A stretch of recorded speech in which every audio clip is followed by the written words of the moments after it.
K98Talk.com, a leader in internet radio.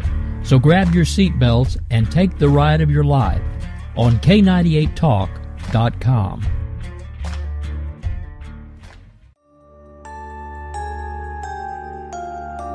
Freedom is never more than one generation away from extinction. You and I have a rendezvous with destiny.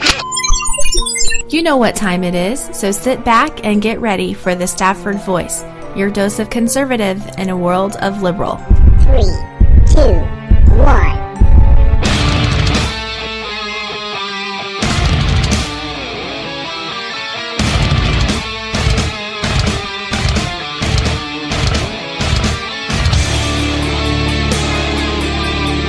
Good evening. Wow, I hope you're having a good day. I am your host, Daniel Stafford, and you are listening to The Stafford Voice, where we are conservative in a world of liberal, and tonight we're going to talk a little bit about Obama's exit. Maybe not so fast. But before we do so, I want to remind you that, yes, there are a handful of ways to listen, so wherever you're at, set this channel as a favorite, whatever you've got to do so you don't get left behind. If for some strange, crazy reason you do miss the show, it's not a problem. You'll be able to catch the replay. You know where to find it, over on Spreaker, TuneIn, whatever. Sit back. We've got you. There's no need to panic. In the case you aren't already following on social media, okay? Find me over on Twitter's at Stafford Voice. Again, you can find me over on the Twitter's at Stafford Voice. Or you can find me over on Facebook if you need a little more than 120 to 140 characters to say what you've got to say. Find me over on the Facebook. All you got to do is just search for The Stafford Voice. Again, that's The Stafford Voice. It's really, really easy. Hell, it's the name of the show. Also, if you've got any questions, comments, or concerns, you can send them my way via email. If you would like to stay a little more covert, I guess you could say, you can email them to me at thestaffordvoice@gmail.com, thestaffordvoice@gmail.com. And since you'll already be over on the interwebs anyway, be sure to send some love to the station and our affiliates. Make sure that you thank them for giving us the opportunity to reach out and talk to you every Monday and Thursday night, 9 p.m. Central, 10 p.m. Eastern. Without them and without your guys' support, we wouldn't be able to do this. Also, you can stay up to date with a handful of the topics that we discuss here on the show over at thestaffordvoice.com. Since you're already there, do me a favor. At the top of the screen, do a short survey for me. As you're listening to the show, you don't have to take notes, but after the show is over, if this is your first time listening, do me a favor. Head on over to thestaffordvoice.com. The top of the page, there is Uncle Sam. Click on Uncle Sam, and it'll take you literally less than 5 minutes to answer 5 super short questions. So let's dive into this, right? Obama's exit strategy, or not so fast. And really, you guys know I'm a quote guy. I love quotes, especially if they're from excellent sources that you can go to more often than once or twice a year and gain a lot of insight. And this one, I stumbled across this one from, I think I saw it on Alan West's Facebook, where he posted a quote pointing to Cicero, where Cicero once said, quote, "A nation can survive its fools, and even the ambitious, but it cannot survive treason from within. An enemy at the gates is less formidable, for he is known and carries his banner openly. But the traitor moves amongst those within the gate freely, his sly whispers rustling through all the alleys, heard in the very halls of government itself. For the traitor appears not a traitor. He speaks in accents similar to his victims, and he wears their face and their arguments. He appeals to the baseness that lies deep in the hearts of all men. He rots the soul of a nation. He works secretly and unknown in the night to undermine the pillars of the city. He infects the body politic so that it can no longer resist. That pretty much shapes up what we're going to hit on tonight. Because as you know, coming up on Tuesday night is Obama's last State of the Union. Woohoo!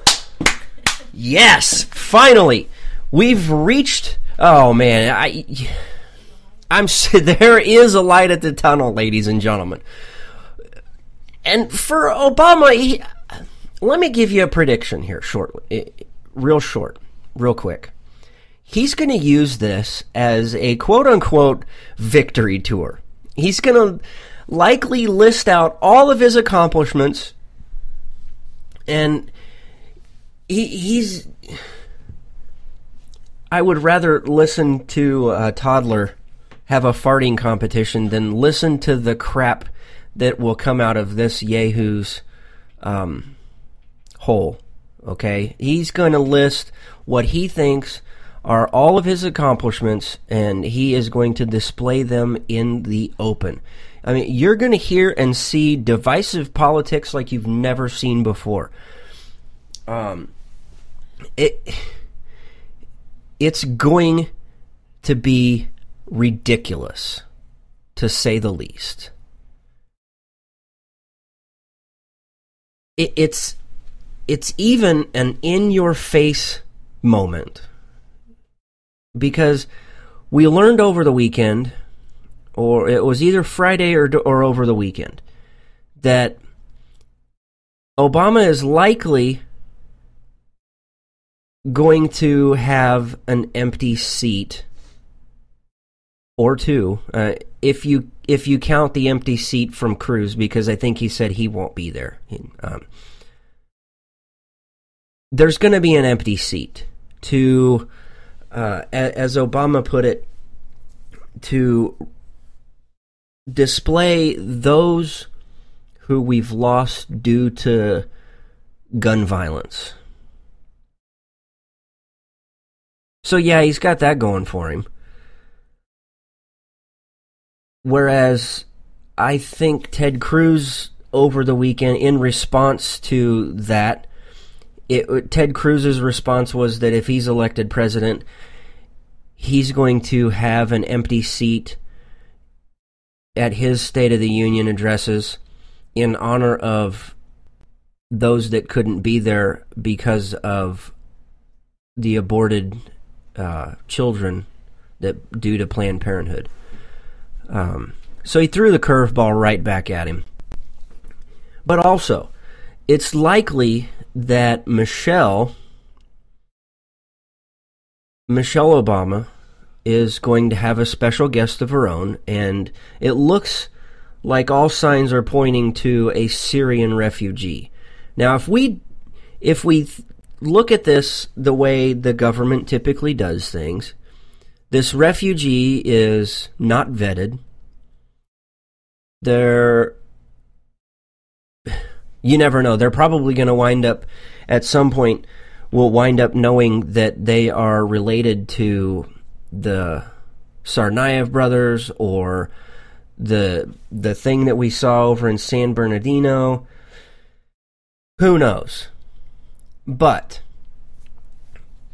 this divisive politics and his victory tour of sorts, the Washington Post reported that he is promising a speech that, in his words, cuts through the, quote, day-to-day noise of Washington and celebrates America's capacity, quote unquote, to come together as one American family. Instead of a to-do list of policy proposals that have little chance of passing Congress, he has said he plans to deliver a speech that will describe, quote, who we are as a nation, or perhaps more accurately, who Obama in the last year of his presidency would like us to be. So, if you take out all of the clapping, all of the cheering, all of the hooting and hollering, and all of the, let me be clear. I got something to say. I'm going to say it. And I'm going to say it again. And then I'm going to rub some icy hot under the eyes. And I'm going to cry. John Boehner's not sitting behind me. John Bonehead Boehner. Give it up for John Bonehead Boehner. Somebody's got to cry at these things. It's going to be me. You take out all of that, it's going to be a victory tour. It's going to be a joke. But there may be a little more to this whole madness, and we need to give it a little more credit that maybe Obama's got bigger plans. Now, I realize this may come as some shock to you, or maybe a tinfoil hat moment. I don't know. If you've got your tinfoil hats, you probably want to go grab them. And as a matter of fact, here's what we're going to do. We're going to take a quick break, and we're going to go through Campaign Roundup. It is less than 2 minutes of some of the top Republican nominees who are out there trying to vie for the president.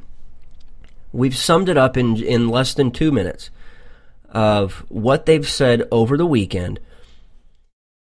So here's what I want you to do. As you're listening to this in the background, I want you to go get your tinfoil hats, because what we're about to talk about, you're either going to call me crazy, or you're really going to think to yourself, seriously? No flipping way. All right, we'll be right back.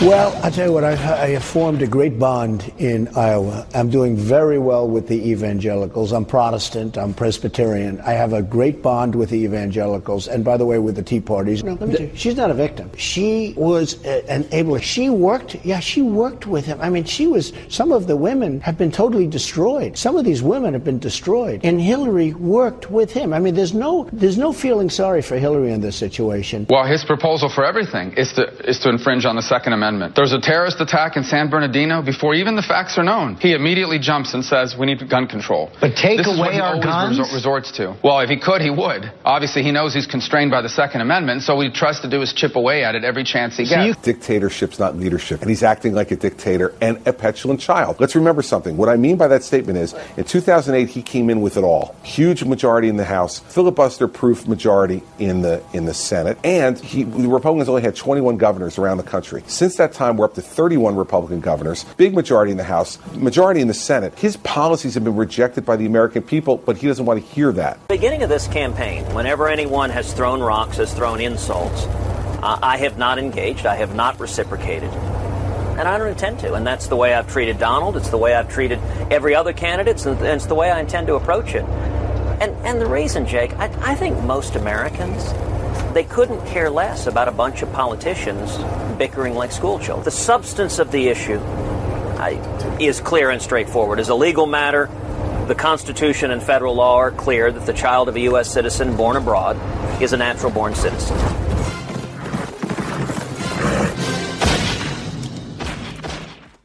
All right.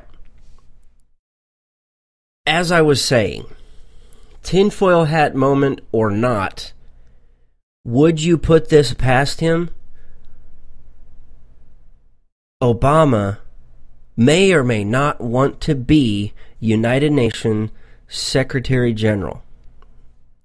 You're going to call me crazy and that this is some conspiracy theory, but how about a post that was dug up from 2014 over at Investors Business Daily that says, this is straight from their article, it is commonly observed that President Obama never started governing because he never stopped campaigning. He campaigned in his West Point speech, all right, for United Nations Secretary General.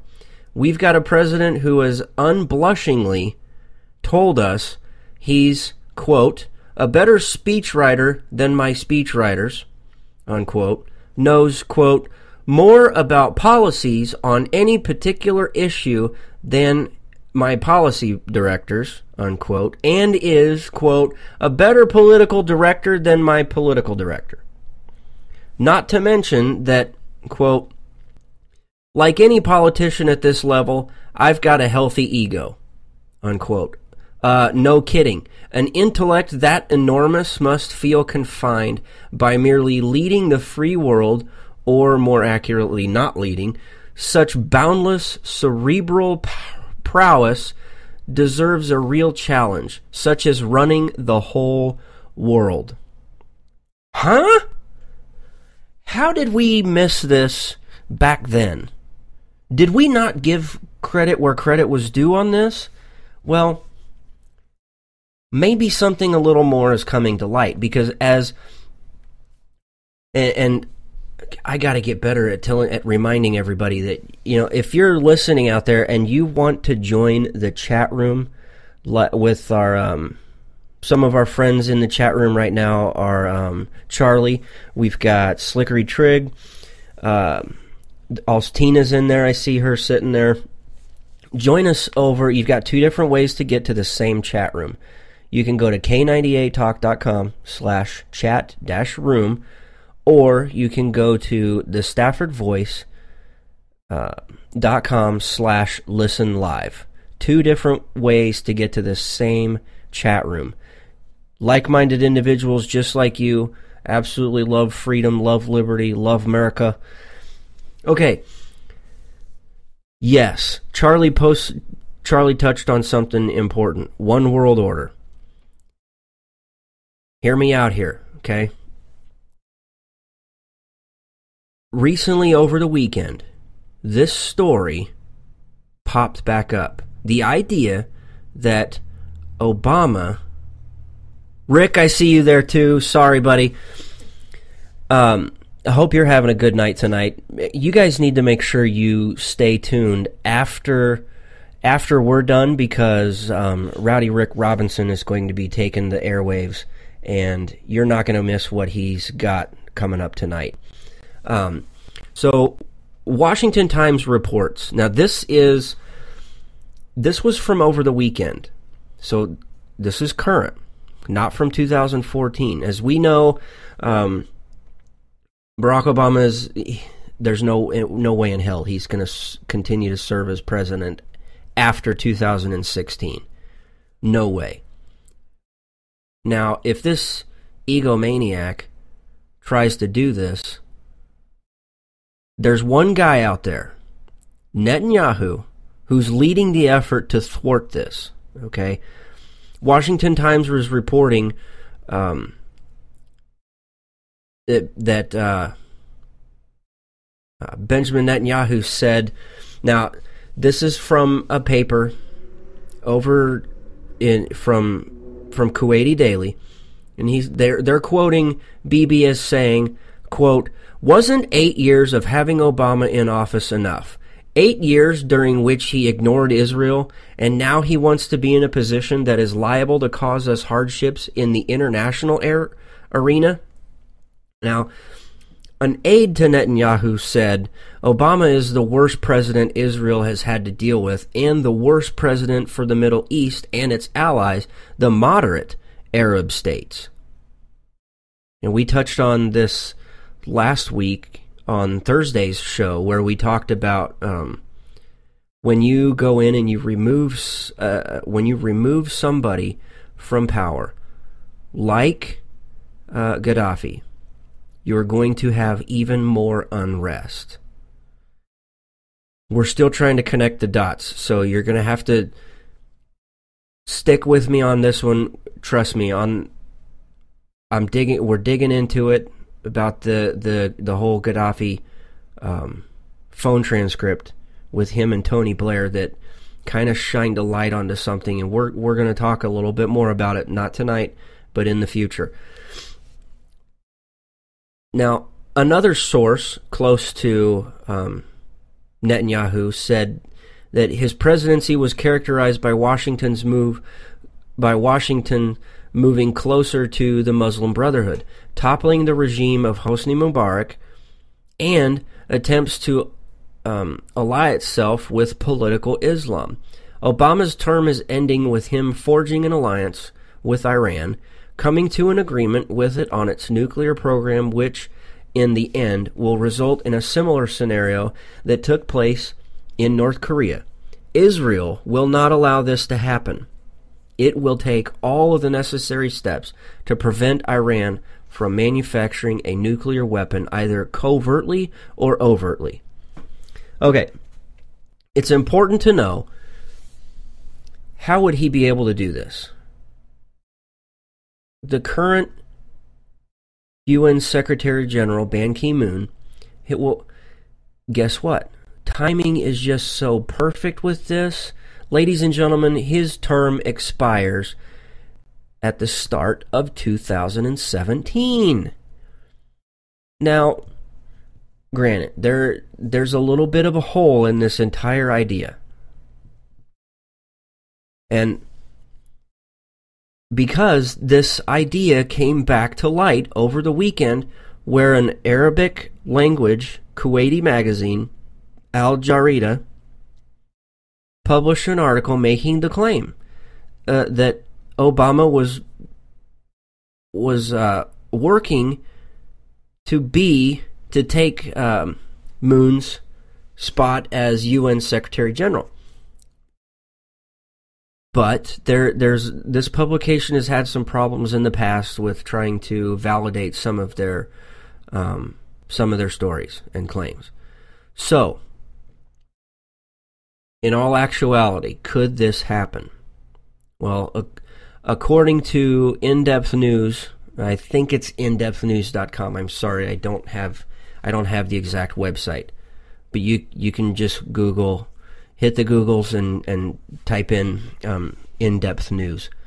Now, according to In-Depth News on Saturday, there are few rules that govern the selection of the Secretary General. And really the only guiding language is found in Article 97 of the UN charter, which states that the Secretary General shall be appointed by the General Assembly upon the recommendation of the Security Council. Obama has chaired the Security Council twice. In 2009, he presided over a meeting of the Security Council, and in September of 2014, he again presided over a meeting, over a Security Council meeting. Traditionally, candidates from the P5, or as they put it, permanent members, China, France, Russia, United Kingdom, and the United States, are not considered for the position of Secretary General because it creates a concentration of power within the United Nations. One United Nations insider is being quoted as saying, "As with regional rotation, this is a matter of precedent and convention rather than a written rule." So,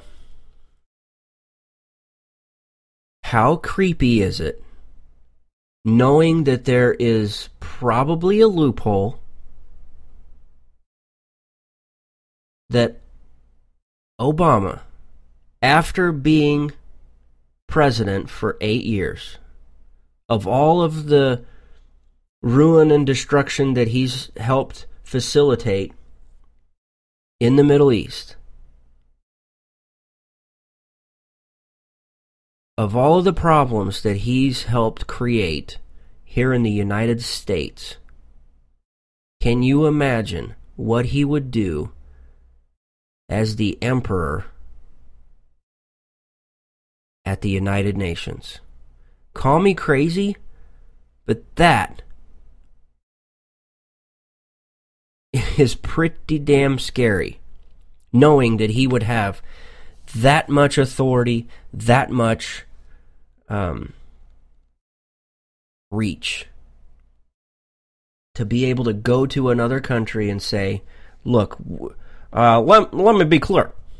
You got to do it this way. If you do it that way, you're not going to get the blessings of the United Nations. And I'm the United Nations Secretary General. I worked hard to get here. I ruined America, but I'm going to fix it. We got a one world government, and with your help, we can do it. Can you imagine what end he could cause? Just food for thought, call it what you want. It could be a conspiracy theory, whatever. I don't know. I don't know what you want to call it. Call it a tinfoil hat for the evening. Give it some thought. And, hit me up on the Twitters or the Facebook with some of your thoughts. I would love to know what you guys think of the idea that Obama could be vying for the position of United Nations Secretary General. Reach out to me and let me know what you guys think.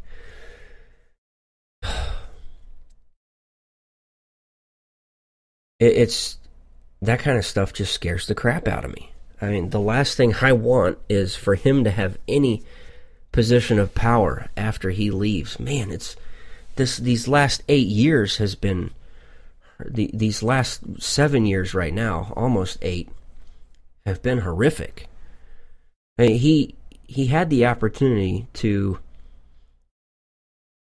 really do some good things. But he didn't. He played into his sick and twisted agenda, and it has gotten us nowhere but infighting. I mean, you can't even make a joke anymore without worrying you're going to offend somebody, because everybody has to be so damn politically correct. Anyway, speaking of being politically correct, my friends over at RWNJ Funding are not politically correct. They don't play that game.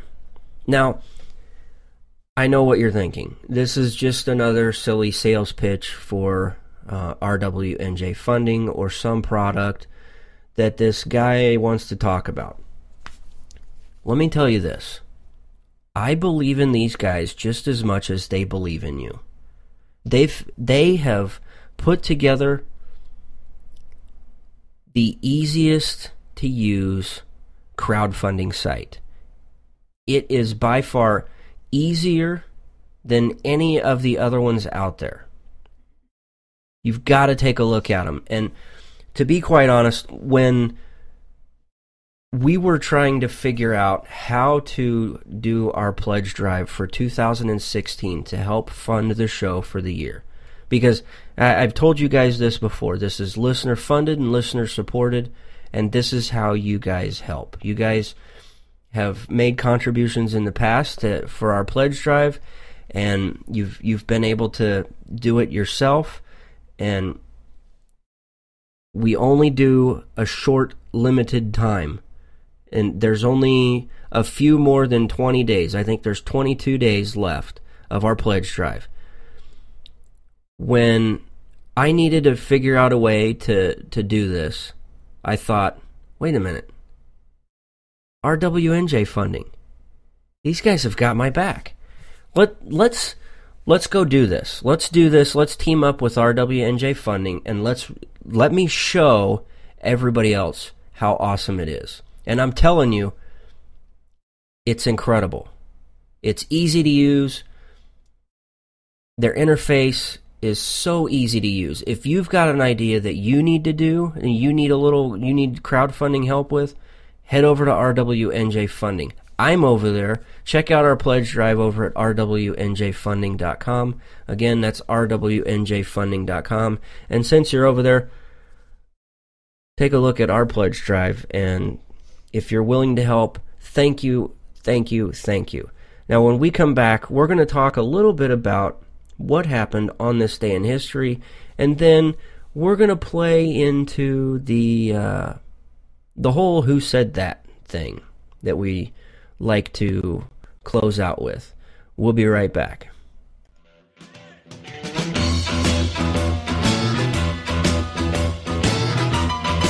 Red Nation Rising brings you Town Hall Radio. From a single tweet to 3 million a month, our community is a force to be reckoned with on social media. So don't miss our show, Thursdays, 8 p.m. Eastern on K98 Talk. Our chat room is our co-host, and you ask the question. Join us and be heard. So get ready to sound off on Red Nation Rising Radio. No one else is going to do it for you.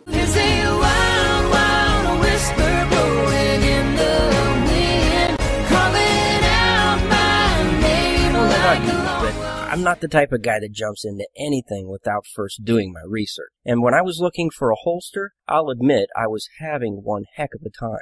You know what I'm talking about here. You find one you like, you try it on, it would be clunky. Another one fits good, but costs way too much. So you try on one last holster, it was slim, lightweight, priced right, but lo and behold, you slide your pistol in, and it falls right out. So what do? You've tried all these mass market holsters. Well, go custom.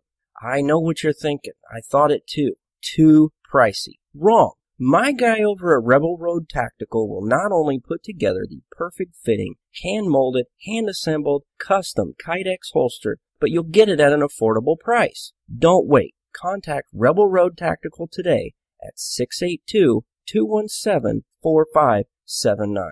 Again, that's 682-217-4579. Place your order. It's the dramatic reinvention of Talk Radio.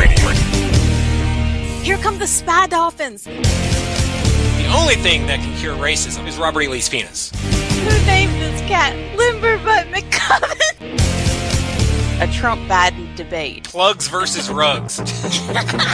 Real serious nonsense. The show's so bad, you'll laugh at us. The worst podcast. We obviously hold that title.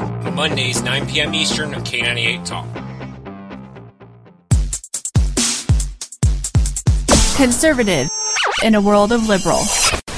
The Stafford Voice. Okay, we are back. I'm your host, Daniel Stafford, and yes, you are listening to The Stafford Voice. Okay, now I almost forgot about this. I'm lucky that I stumbled across this because, as you guys know, one of the things that's near and dear to my heart is our veterans. Our veterans need help. And when they finally get the courage, because a lot of these guys and gals need to go get help when they finally decide it, they've worked really hard to build the courage up to go ask for help. Well, we've covered this a couple of times about the whole veteran affairs, how crappy they've treated our veterans, how a disservice they are. Here's a little bit of an update. The two of these VA officials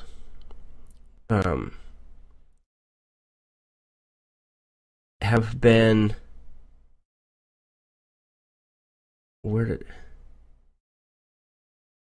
they've been demoted. These two Veteran Affairs officials have been demoted because of their lack of action. Apparently they're not completely fired, just demoted. Luckily, something was done. What really sucks, they weren't fired. So far, there hasn't been any criminal charges filed against them for what they've done, but at least something was done. I hope that in the end this story is not over. I really hope that there's more to this, that a full criminal investigation goes into this, and that something happens about that whole situation. We've got to fix the VA. That whole thing really makes me sick to the stomach. It really does. I hate knowing that our veterans out there have not had as good of coverage as they've deserved. These guys put their lives on the line day in and day out, and they deserve so much better. I just thought that I'd update you on the 2 executives that were demoted. That was a little shining glimpse into hopefully more of what we hope to see with that whole situation. Okay. So, on this day in history, back in 1775 is when today's on this day in history comes from. This guy's name, his name was Francis Salvador. Whose grandfather was influential in moving a group of 42 Jewish colonists to Georgia in 1733. Well, later his family purchased some land in South Carolina. Unfortunately, an earthquake in 1755 destroyed their Portuguese property, and the East India Company collapsed, which drained the family's resources. Their property in South Carolina was all they had left. In 1773, Francis Salvador left his wife and children in London to establish himself and get things set up here in America so he'd be able to bring over his family. Well, within a year of his arrival, he won a seat in the South Carolina General Assembly. And in 1774, South Carolinians elected Salvador to the Revolutionary Provincial Congress, which in January 1775 they began to meet. And it was there that Salvador spoke really highly and forcefully for the cause of independence. Well, it was on this day in history, January 11th, 1775, Francis Salvador became the first Jew to hold an elected office in the Americas, and he takes his seat on the South Carolina Provincial Congress. Now, here's a little more about Salvador, and it was that on July 1st, he earned the nickname Southern Paul Revere.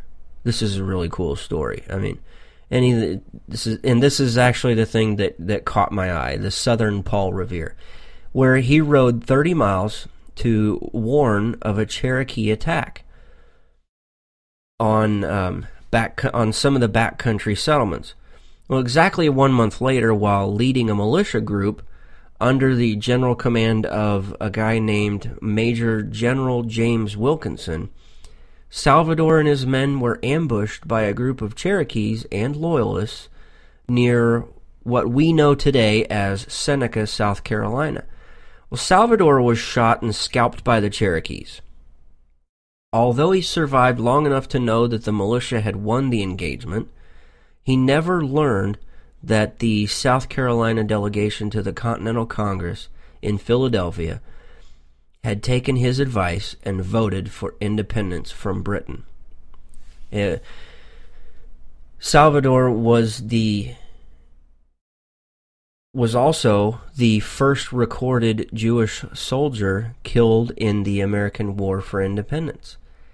He died at the age of 29, never having managed to be able to bring his wife and children from London to the new country that he so valiantly and bravely fought for.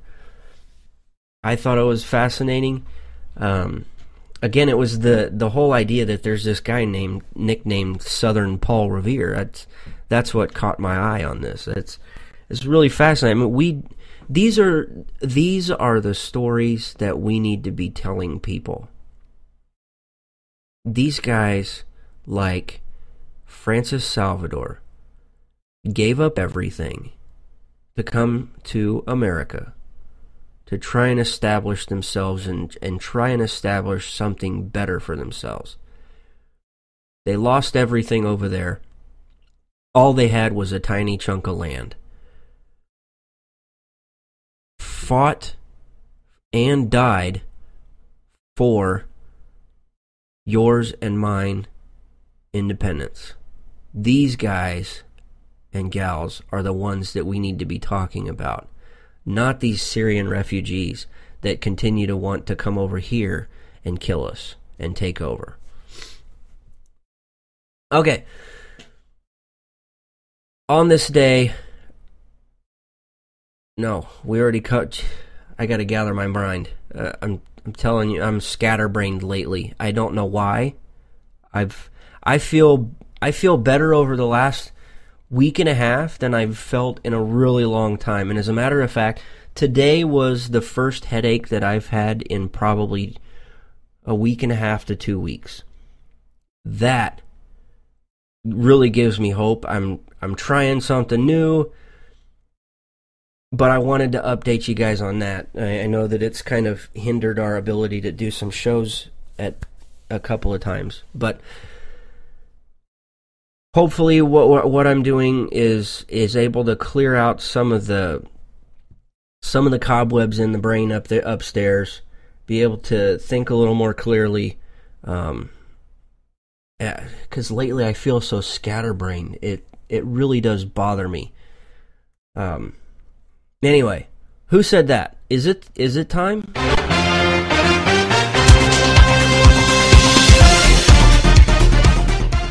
Well, I guess judging by that sound, it is time. That it is time for Who Said That. If you're new to the show and you need to know, you want to know what Who Said That is. Who Said That is a segment of the show. It doesn't matter if you're a Republican, a Democrat, a liberal, conservative, libertarian, whatever. If you say something really stupid, we're calling you out on it, and we're going to make fun of you. And tonight, we've got a special treat. So let's jump into this, shall we? My friend came to the door. She said, well, I was on the phone cooking me and my baby some breakfast. And she said, hey, something wrong. It's popping. I said, what? She said, yeah. I said, no. So the girl come downstairs. She come out her apartment with her baby with no shoes on. I said, oh, girl, it's cold outside. She said, something ain't right. I said, oh, man. She said, oh, man, the building is on fire. I said, no, what? I got my 3 kids and we bounced out. We ain't gonna be in no fire. Not today. Okay, I'm sorry. That was... Oh, I needed a good laugh. That's not today's Who Said That. This one, ladies and gentlemen, is tonight's Who Said That.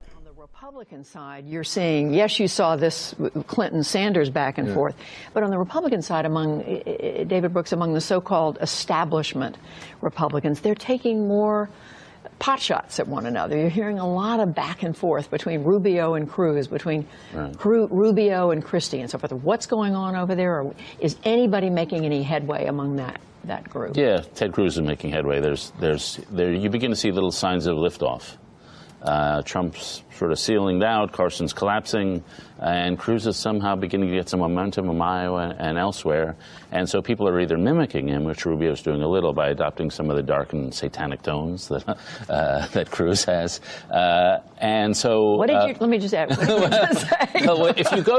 If you watch a Cruz speech, It's like we've got this enemy, we've got that enemy, we're going to stomp on this person, we're going to crush that person, we're going to destroy that person. It is an ugly world in Ted Cruz's world. And it's combative and it's angry and it's apocalyptic. Well, if you go to a speech from his dad, who's a pastor, evangelical, Rafael Cruz, it actually is satanic. I watched a speech in which he said Satan was behind the Supreme Court decision to legalize gay marriage. Say what? Okay, seriously. Obviously, the main point to that was David Brooks. This was from an interview. Him and David Korn, I think, was the other guy that you heard there at the end. Look, David Korn, we know that Ted Cruz's father, Rafael Cruz, that he's a pastor, an evangelical. We know this, okay? But the point that I was trying to make is David Brooks referring to Ted Cruz as satanic. It's like I'm at a loss for words. The guy is a complete moron. He's pointing out the obvious. That we've got problems here in the United States that we need to take care of. And we also have foreign issues that we need to take care of. It's a little more important than trying to codify Ted Cruz's speech patterns as being satanic. The only thing that I've got to say about that is... Yes. Don't! Seriously, there is something wrong with these people. And even more than that, there's something wrong with the people that continue to put a microphone in front of these idiots and give them a pedestal to stand on. I would love to be able to get there, to get on and discuss things like this with these idiots and prove how dumb these guys really are. It's mind-boggling to try and... It wouldn't matter. Even if they were talking about Rubio. These guys didn't... How come they didn't talk about Rubio being satanic in his talkings about in his recent talkings over the weekend about his faith? Nobody brings that up as being satanic. Nobody's out there. These two yahoos weren't out there talking about Donald Trump. They weren't out there talking about Jeb ! Bush. They weren't out there talking about Carly Fiorina. Why is it that so many people are out ready to pounce on Ted Cruz now? Oh, that's right. Because he's the biggest threat. Donald Trump is not a threat to Washington. Despite what everybody else is going to tell you, Donald Trump is not a threat to Washington. Donald Trump is only out there... is only doing so well in the polls. And speaking of polls, Hillary Clinton finally found a job for Bill Clinton. She's trying to keep him out of the limelight. The last thing she wants Donald Trump to do, and I'm saying this in all honesty, the last thing Hillary Clinton wants to do is bring Bill Clinton out of the shadows so that Donald Trump or Ted Cruz or anybody else for that matter makes it an issue. So she has put him in charge of the polls. Yes, that's right. Listen, I get the two mixed up. Anyway, Hillary's put me in charge of the polls, and I haven't seen this many nice shiny polls since I was in the strip club once. Wrong polls. Anyway, I'll probably get in trouble for that one. Listen, the last thing that Hillary wants to do is let Billy Boy, good old B.J. Clinton, be talked about. It's only going to hurt her and her chances of finally, I mean, she's got this thing handed to her, right? Wrong. Anyway, totally forgot where we were talking about earlier. We were talking about Donald Trump. Oh, Ted Cruz. Why is it that so many people feel threatened by Ted Cruz? The establishment doesn't like him. The media doesn't like him. So, everybody is ready to pounce on him like nobody's business. He's more than likely, I'm saying 75% chance of winning in Iowa, which is going to give him a boost in New Hampshire, and he's probably going to take New Hampshire. That's what I think is going to happen. Anyway, the whole Cruz birther movement is stupid and ridiculous anyway. There's enough scholars out there, constitutional scholars, unquote, that are saying he is 100% eligible. There are plenty of attorneys out there that are saying he's eligible. Seriously, do we really want to send this to the Supreme Court? It would be a waste of time for them to come down and finally send out their ruling and say, yes, he is. Is that the smoking gun that's going to keep Obama in office? No, it's not. As you heard earlier, he wants to be emperor at the United Nations. Anyway, look, that's all the time we've got for tonight, this Monday night. You need to stay tuned. Coming up this week, we've got the State of the Union address. Trust me, you're not going to want to watch it. Find something else. Go watch a movie. Go on a date night. You and your wife, or you and your spouse. You and your spouse put together a date night. Unless you're just sick and twisted and you want to watch it. It's going to be ridiculous. It's a stump speech for the United Nations, maybe. Anyway, so we've got State of the Union coming up Tuesday night. Thursday night, there's a big Republican debate. So big that they finally decided that they're not going to allow Rand Paul on the main stage, which is really good. Finally, hopefully we can get some good discussion, back and forth debate. Hopefully the trumpet gets hit on policy and exposed for the nincompoop that he really is. Anyway, it's all the time we've got for tonight, this Monday night. Stick around. Coming up this week on Thursday, we're going to discuss. We'll probably do the round table. Join in on the round table fun talking about the debate. Gonna be a hoot. God willing, the Stafford Voice will be back. You can follow me over on the Twitters at Stafford Voice. Look me up over on the Facebooks as well. All you got to do is just search for the Stafford Voice. Email any of your questions, comments, or concerns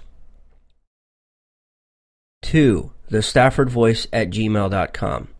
Thank you so much for your time, and until next time, thanks, and God bless.